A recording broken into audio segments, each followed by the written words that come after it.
I fix computers.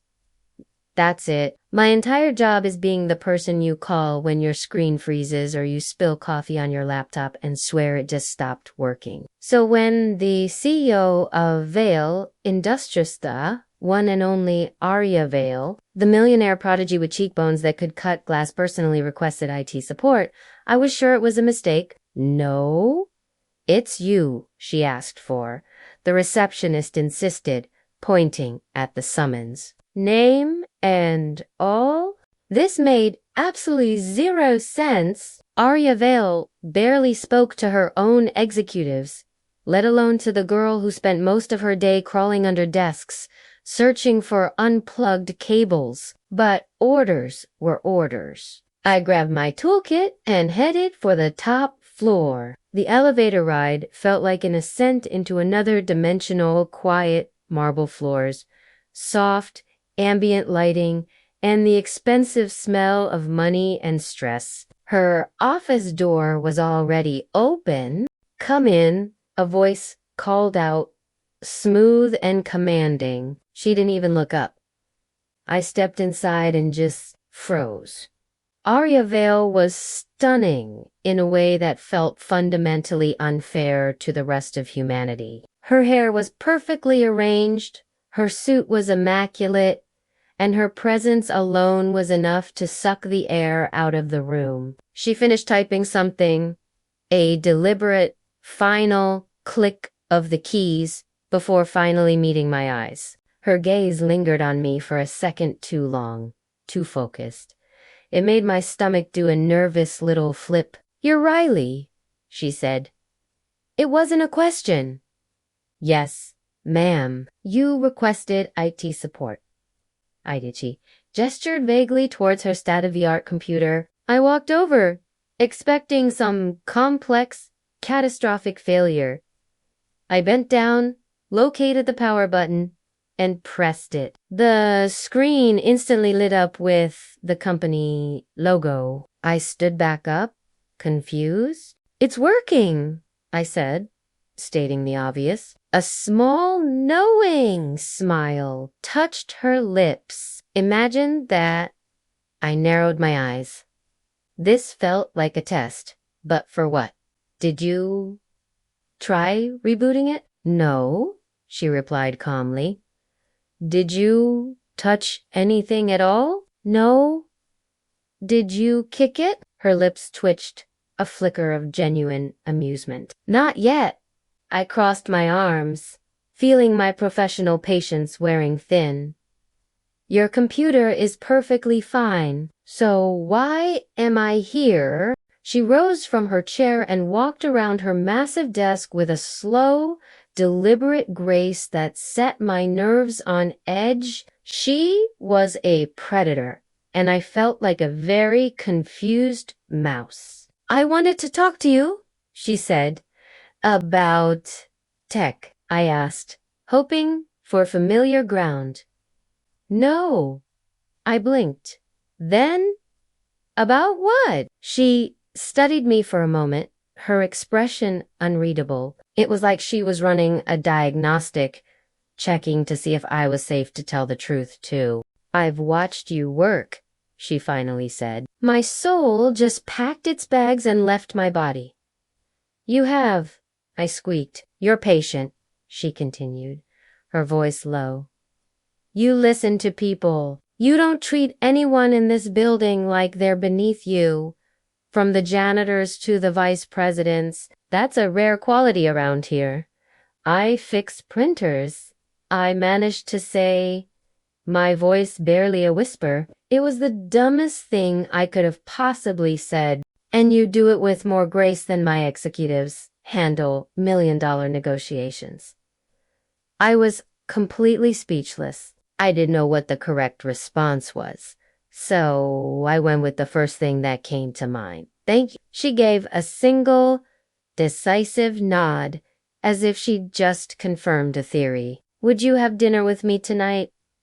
I literally choked on air. A cough escaped me, and I struggled to find my voice. "Dinner. Like dinner." She raised a perfectly sculpted eyebrow. Unless dinner also has a technical definition I'm not aware of. I just stared at her. The CEO. The millionaire. The woman whose face was plastered on half the billboards downtown. This couldn't be real. You're serious, I whispered. Completely. I swallowed, the sound echoing in the silent office. My brain was screaming, nitrogen monoxide, this is a trap. But my mouth had other ideas. Okay? Yes. Her smile was small, but it was surprisingly warm, far too warm for someone known for her icy authority. Good, she said softly. I'll text you the address by the time I arrived at the restaurant. My nerves were fried worse than any motherboard I'd ever had to replace. But when I stepped out onto the private balcony, I forgot how to breathe. Aria was already there, waiting. But this wasn't the CEO of Vale Industries. She was wearing a soft, elegant dress. Her hair was gently curled, and her eyes, they were warmer than I'd ever seen them. The intimidating armor was gone. You came? She said, a hint of relief in her voice. You invited me, I replied, a small smile finally reaching my face. She left a real, genuine sound, not the polite corporate chuckle I sometimes heard echoing in the hallways. It was beautiful. We sat, we ordered, and somehow we just talked like to normal people, not a boss and her employee. She told me about starting her company from the ground up in her tiny apartment. She told me about losing friends as her success grew, about how people started seeing her title, not her. No one really listens to me, she confessed quietly, staring out at the city lights. Not really. They listen to what they think I want to hear, but you look at me like I'm human. I felt a warmth spread across my cheeks. Because you are... She let out a shaky breath. That's why I invited you? The city lights flickered off the glass railing, creating a galaxy of light around us. Her hand brushed against mine on the tabula delicate, tentative test. I didn't pull away. And she didn't either. You're different, she whispered, her gaze fixed on our hands. So are you, I said, finding my courage. But in a good way. She smiled, and it was the kind of smile that softened all her sharp edges, making her look younger, more vulnerable. Then, gently, she slid her fingers between mine, lacing them together. Riley, she said, her voice low and full of a feeling I couldn't quite name.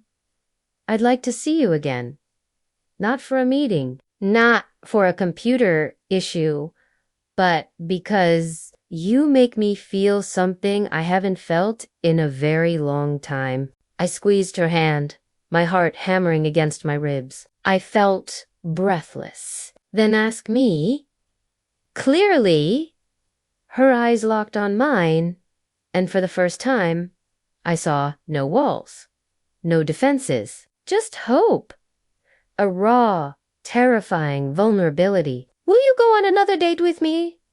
Yes, I said, without a single moment of hesitation. Definitely. Her smile widened, becoming radiant under the glow of the city. And in that moment, the millionaire CEO, who had the entire world at her feet, had chosen the girl who fixed her computer. And I realized that maybe, just maybe, I was exactly what she had been searching for all along. Thanks for watching, everyone. If you enjoyed this story, don't forget to hit that like button and subscribe for more. Let me know in the comments what you think. See you next time.